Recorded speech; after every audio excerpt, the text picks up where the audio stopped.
ఇంతమంది DSC బాధితులా? Yes sir, ఇంకా చాలా మంది ఉన్నారు సార్. నాకు అదే ఆశ్చర్యం అనిపిస్తుంది నాకైతే.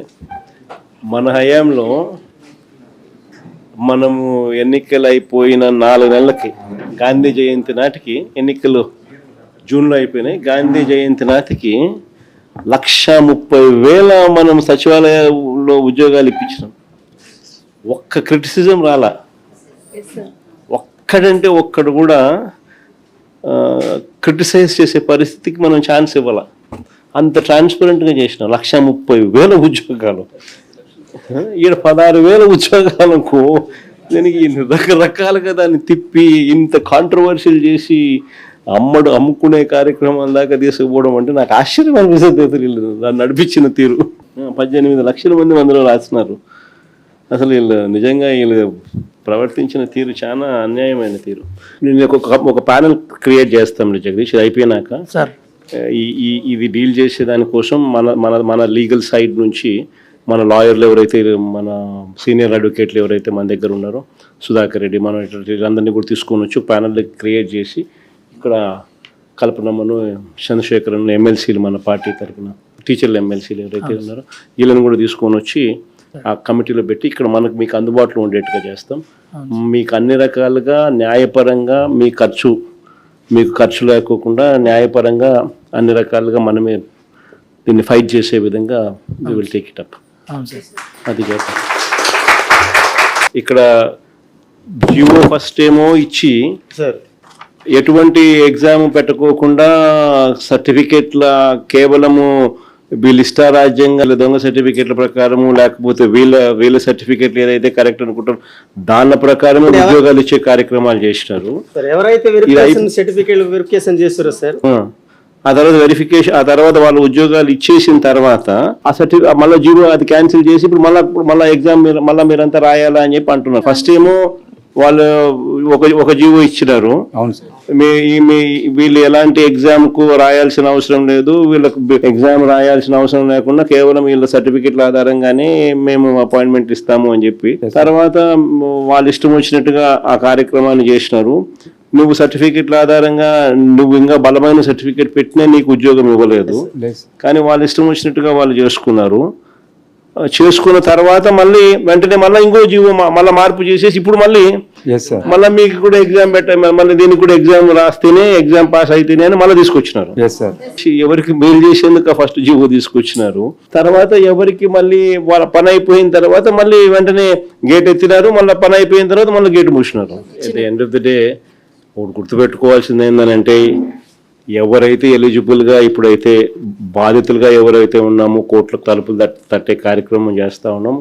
అన్ని రకాలుగా మీ న్యాయ సహాయము, న్యాయ పోరాటం మీతో పాటు కలిసికట్టుగా వైఎస్ఆర్ కాంగ్రెస్ పార్టీ తరఫున లీగల్ సెల్ మొత్తం మీకు అండగా ఉండి నడిపిస్తుంది. We will all stand by you. ఇది ఒకటే కాదు, రేపొద్దున అన్యాయం జరిగింది అని అంటే మాత్రం మళ్ళీ మన ప్రభుత్వం వచ్చిన తర్వాత మళ్ళీ ఒకసారి దీని మీద ఒకసారి రీఎంక్వైరీ చేద్దాను. Don't worry, we'll demand for an enquiry తల్లి, we'll demand for CBI enquiry. In fact వీళ్ళు పొరపాటున ఏ రకంగా చేయకపోయినా కూడా నాట్ ఓన్లీ ఇప్పుడు ప్రస్తుతానికి నేను చెప్తా ఉన్నాను, ఈ న్యాయ కోర్ట్స్ అనేది ఆశ్రయిస్తూ ఉన్నాం అనేది one part of the story. Matter of only time. కొంచెం ఓపిక పట్టు. ఏడిచినందువల్ల సాధించేది ఏం లేదు, ధైర్యం కోల్పోవడం వల్ల మనం సాధించేది ఏం లేదు. ధైర్యంగా ఉండండి. Matter of only time. 3 ఏళ్ళు కళ్ళు మూసుకుంటే కళ్ళ అయిపోతుంది. మనం వచ్చిన తర్వాత ఎగ్జాక్ట్లీ ఎవరెవరైతే ఈ రకంగా బాధితులుగా ఉన్నారో మీ స్పెసిఫిక్ కేసెస్ మీదనే ఒక ప్రత్యేక కమిషన్ వేసి ఎంక్వైరీ చేపిస్తాం. నేను చెప్తా ఉన్నాను కదా, ఎక్కడ కూడా అన్యాయం అనేది ఎవరికి జరిగినా కూడా we will repair the system. we will ensure that everybody is posted back. So బాధపడితే సాధించేది ఏమైనా గుర్తుపెట్టుకో. ఈ మనం పోరాటం చేస్తేనే మన సమస్య అనేది హైలైట్ అవుతుంది, అందరి దృష్టికి వెళ్తుంది, న్యాయం అనేది జరుగుతుంది. న్యాయం అనేది కూడా మనం పోరాటం చేయకపోతే జరగదు. It can only be justice can only be delayed, it cannot be denied. అది ఒక్కటి ఖచ్చితంగా గుర్తుపెట్టుకో. దేవుడు ఎప్పుడైనా కూడా మనకు తోడుగా ఉంటాడు. Don't worry about it. God will help us, God will guide us. అలాంటప్పుడు 1:1 వెరిఫికేషన్ పిలవకూడదు సార్, మమ్మల్ని అక్కడే ఆగిపోయి ఉంటాం సార్. ఒకటి దీంట్లో 1:1 అని చెప్పి పిలిచి సబ్జెక్ట్ వెరిఫికేషన్ ఆఫ్ సర్టిఫికేట్స్ మాత్రమే అన్న పరిస్థితి నుంచి రిజెక్ట్ చేయడం అన్నది ఒక తప్పు అయితే, వన్ వెరిఫికేషన్ అనేది లో పూర్తిగా సర్టిఫికేట్లో ఆథెంటిక్ జెన్యున్ అని చెప్పి తెలిసి ఉన్నా కూడా రిజెక్ట్ చేయడం ఒక తప్పు అయితే, రెండోది ఇంకోటి ఏంటంటే, ఇంకొకటి ఇంటెన్షనల్గా వీళ్ళు చేసిన మిస్చ్యూవస్ పని ఏంటంటే, ఏ ఎగ్జాము రాయకుండా స్పోర్ట్స్ అని చెప్పి ఒక కేటగిరీ ఒకటి క్రియేట్ చేసి వాళ్ళకి ఎటువంటి ఎగ్జాము అవసరం లేదు, ఎటువంటి క్వాలిఫికేషన్ అవసరం లేదు అని చెప్పి వాళ్ళకు టీచింగ్ పోస్టులకు ఉద్యోగాలు ఇచ్చేసే కార్యక్రమంలో భాగంగా ఇయడము, అది తీసుకొచ్చేదానికోసం మిమ్మల్ని అందరినీ కోసేయడము. దాని తర్వాత మళ్ళీ సేమ్ థింగ్ను మళ్ళీ క్రిటిసిజం వస్తుందేమో అని చెప్పి వాళ్ళ పని అయిపోయిన తర్వాత మళ్ళీ గేట్లు మూసేసినారు. మళ్ళీ కొత్త ఇంకో జీవో ఇచ్చి లేదు ఇప్పుడు ఖచ్చితంగా వీళ్ళు కూడా ఎగ్జామ్ రాయాల్సిందే అని చెప్పి వాళ్ళకి మాత్రం వర్తించదంట, ఇక మీదట మాత్రం ఎవరికైనా కానీ వర్తిస్తుందట అని చెప్పి తీసిన. అంటే దాని అర్థం ఏంది, వాళ్ళందరితో వీళ్ళు మాట్లాడుకొని వీళ్ళు ప్రలోభాలకు రకరకాల ప్రలోభాలతో తీసుకున్న తర్వాతనే జరిగింది. అది ఇంకొక ఫ్లా. 3 months బయటికి రాలేకపోయాం సార్, అసలుకి చాలా సఫర్ అయ్యాం సార్. నాతో పాటు మా పేరెంట్స్ కూడా సఫర్ అయ్యారు సార్. ధైర్యంగా పడతారు మరి ఏం కావాలి ఇంతకన్నా. 1998 బ్యాచ్ ఎప్పుడు చెప్పు, దాంట్లో మా బాబాయ్ కూడా ఉన్నాడు సార్. 98 డిఎస్సి అట్లాంటి వాళ్ళకి న్యాయం చేసినామంట.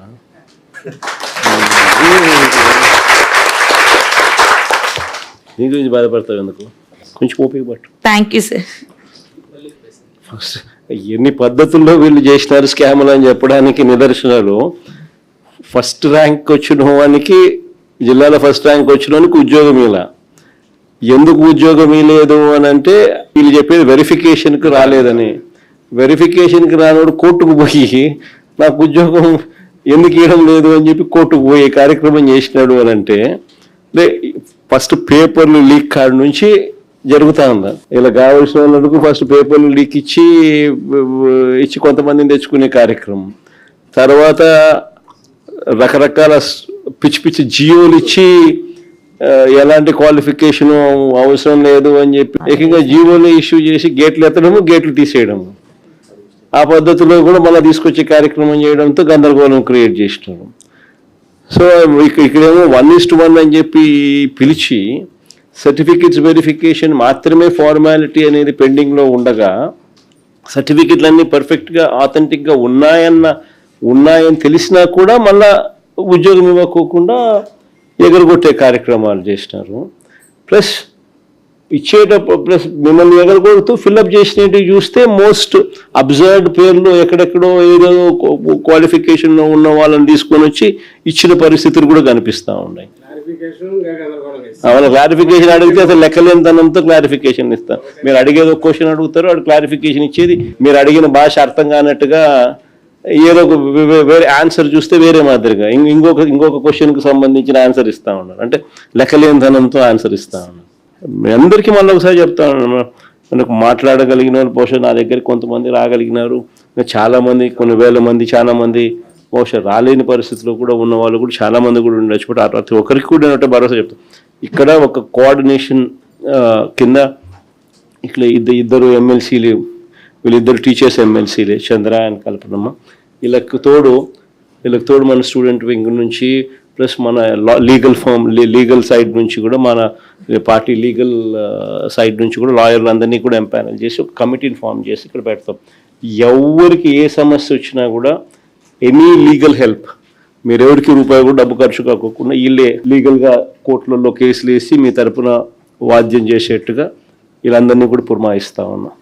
సో వీళ్ళందరూ కూడా దానికి అన్ని రకాలుగా కూడా చేస్తారు, చేసి కోర్టులో కొట్లాడే కార్యక్రమం చేస్తాము. మరోవైపున సిబిఐ ఎంక్వైరీ కూడా గట్టిగా అడిగే కార్యక్రమం కూడా చేస్తాము. ఇవన్నీ ఒక ఎత్తు. పొరపాటున ఏదైనా డిలే కావడమో ఇంకోటి కావడమో మీకు న్యాయం జరగని పరిస్థితి ఏదైనా ఉన్నా కూడా బాధపడకు. ఓన్లీ 3 ఏళ్ళే మన ప్రభుత్వం వస్తుంది. వచ్చిన వెంటనే ఒక కమిటీ వేస్తాము, మీ అన్ని కేసెస్ దానికి రెఫర్ చేస్తాము, చేసి ప్రతి ఒక్కరికి కూడా న్యాయం జరిగేట్టుగా 98 బ్యాచ్ ఏ రకంగా న్యాయం జరిగిందో మీ అందరికీ కూడా మళ్ళీ ఖచ్చితంగా అర్హత ఉన్న ప్రతి ఒక్కరికి కూడా మీ అందరికీ న్యాయం జరిగేట్టుగా కూడా చేస్తాం. అది కూడా గుర్తుపెట్టుకోండి. అది అట్టాకు జరుగుతుంది 3 ఏళ్ళ తర్వాత. ఈ లోపల మనం చేసే పోరాటం కూడా ఆగకుండా కోర్టుల ద్వారాను సిబిఐ ఎంక్వైరీ డిమాండ్ చేస్తూ ఇవన్నీ కూడా చేస్తూ మనం చేసేటివన్నీ కూడా చేస్తూ పోతాం. సో 2 కూడా చేస్తాం. అందరికీ కూడా ఒకటే అష్యూరెన్స్ ఇస్తాను. ఇంతకుముందు నేను చెప్పినట్టుగానే కొంచెం ఓపిక పట్టండి, పోరాడితేనే మనం సాధించుకోగలుగుతాం. ఆ విషయంలో 4 అడుగులు ముందుకేస్తాం. ఖచ్చితంగా పోరాడుతూ ఉన్నారు. అన్ని రకాలుగా సహాయ సహకారాలు నా తరపు నుంచి కూడా అన్నీ ఉంటాయి. ఇది డిలే అయినా మనం న్యాయం సత్వరమే రాకపోయినా కూడా బాధపడాల్సిన అవసరమే లేదు. కన్ను మూసుకుని కన్ను తెరిచేసరికి 3 ఏళ్ళు అయిపోతుంది. అయిపోయిన వెంటనే మనం అధికారంలోకి దేవుని దయ వల్ల ఖచ్చితంగా వస్తాం. వచ్చిన వెంటనే కమిటీ కాన్స్టిట్యూట్ చేస్తాను, మీ అన్ని కేసెస్ దానికి రెఫర్ చేస్తాను. 1:1 కింద పిలిచి వెరిఫికేషన్ ఆఫ్ డాక్యుమెంట్స్ మాత్రమే పెండింగ్లో ఉన్న పరిస్థితుల్లో మీ అందరికీ కూడా జెన్యున్ డాక్యుమెంట్స్, ఆథెంటిక్ డాక్యుమెంట్స్ ఉన్న పరిస్థితి ఉన్న నేపథ్యంలో ఉన్న వాళ్ళందరికీ కూడా ఖచ్చితంగా జరిగించాల్సింది జరగాల. కానీ తప్పులు జరగడం వల్లనో ఇంకొక దాని వల్లనో నష్టపోయిన వాళ్ళందరికీ కూడా అవసరమైతే ఎక్స్ట్రా పోస్ట్ అయినా క్రియేట్ చేసైనా కానీ మీకు మంచి చేస్తాను.